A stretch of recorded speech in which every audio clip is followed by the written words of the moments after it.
থাকবো কেমন আধারে কঠিন ওই কবরে, ওগো আমার আল্লাহ।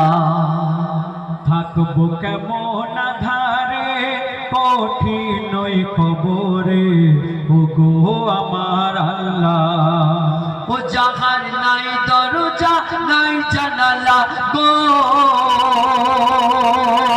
ও যাহার নাই দরজা নাই জানালা, নাই দরজা নাই জানালা, নাই আছে খাট বিছানা, নাই আছে খাট বিছানা, কঠিন ওই কবরে, ওগো আমার আল্লাহ, ওগো আমার আল্লাহ। থাকবো কেমন আধারে কঠিন ওই কবরে, ওগো আমার আল্লাহ, ওগো আমার আল্লাহ। যেদিকে তাকাই আপন কেহ নাই, আপন শুধু আমার মাটি আর মাটি। যেদিকে তাকাই আপন কেহ নাই, আপন শুধু আমার মাটি আর মাটি। উপরে মাখারে মাটি মোর দুধারে, যাহাতে শুয়ে আছে সে অমর মাটি। ও যেথায় নাই বাতি নাই সাথী গো, ও যেথা নাই বাতি নাই সাথী গো, ও যেথায় নাই বাতি নাই সাথী, নিল না খোঁজে আজ মোরে, নিল না খোঁজে আজ মোরে, কঠিন ওই কবরে, ওগো আমার আল্লাহ, ওগো আমার আল্লাহ। থাকবো কেমন আধারে কঠিন ওই কবরে, ওগো আমার আল্লাহ, ওগো আমার আল্লাহ। আমরা শেষ নবীর উম্মত, আমরা উম্মতে মুহাম্মাদি, আমরা কিন্তু সবাই আশা করে বসে আছি যে আমরা একদিন জান্নাত পাবো। কেন নবী মুহাম্মাদের উম্মত কেউ জাহান্নামে যাবে না, সবাই জান্নাতে যাবে। কিন্তু আমার একটা প্রশ্ন আপনাদের কাছে, আচ্ছা আপনারা বলুন, যদি আমরা একটা আলু গাছের চারা লাগাই আর যদি আশা করে বসে থাকি এই গাছটায় একদিন আপেল ফল হবে, সেটা সম্ভব কি? কোনোদিন না, কারণ আলু গাছে কোনোদিন আপেল হয় না। তাহলে আমরা যে উম্মতে মুহাম্মাদি, আমরা যদি নবীর আদেশ, নবী যেগুলো করতে বলেছে আমরা করি না, নবী যেগুলো বারণ করেছে সেগুলো আমরা বেশি করে করি, তাহলে নবী যদি আমাদের সেদিন উম্মত বলে চিনতে পারে তবে তো আমরা জান্নাতে যাব, আর নচেত সোজা ঠিকানা আপনার আমার জাহান্নামে হবে। বলছে শুনুন, কি ভুলের সাজা নামাজে কাজা, পিছে ধরে মোর দুই ধারের পাজেরা। কি ভুলের সাজা নামাজে কাজা, পিছে ধরে মোর দুই ধারের পাজেরা।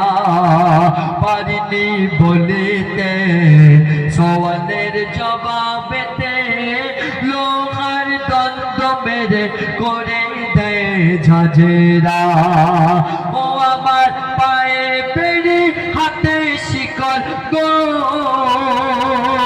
ও আমার পায়ে বেড়ি হাতে শিকল গো, ও আমার পায়ে বেড়ি হাতে শিকল, চারদিকে টেনে ধরে, চারদিকে টেনে ধরে, কঠিন ওই কবরে, ওগো আমার আল্লাহ, ওগো আমার আল্লাহ।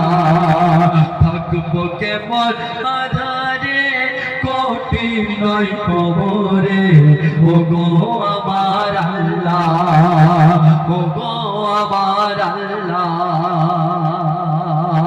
শেষ কথায় বলছে, আমরা যখন দুনিয়া ছেড়ে কবরে চলে যাব, আপনাকে আমাকে কবরে দাফন করে কবর থেকে যখন ঠিক 40 পা হেঁটে চলে আসবে, সেই কবরের মধ্যে দুটো ফেরেশতা আসবে, একটির নাম হলো মানকির, আরেকটির নাম হলো নেকির।